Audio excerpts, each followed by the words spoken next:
Estou contente de estar back na oficina hoje ainda e agora recebi com tanto cordialidade, com tanto amor para nós. Esse man capaz de dar semana de determinação para a posição de Aruba.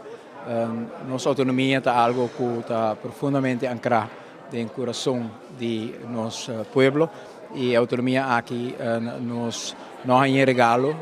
geração a entregar a vida durante diferentes épocas da história do país Aruba e claramente todo tem intento ou hasta decisão que está pone peso muito grande riba algo que o povo aqui a adquirir depois de luta. Nos ha apresentado como um povo unido, com determinação para esse sacrifício e posição do país Aruba. Nos espera em curso de dia hoje que nós por chegar ao final de época aqui e começar a pôr a concessão arriba futuro. Eu quero agradecer a internos comunidade que a conviver conosco, que a conviver comigo, tur pessoas que missa que tem oração, pueblo que a bini na miles para donar na sostém, eta donava o sentimento que o qual Aruba está considerado grande DJ e o povo de Aruba está disposto para brincar, batalhar e para garantir também que essa aqui lo queda sempre conservar.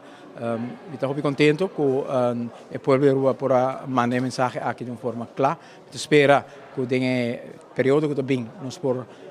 vai trazer basar e respeito mútuo aqui, também a continuação de visão que nós temos do reino que está funcionando com respeito mútuo. Aruba,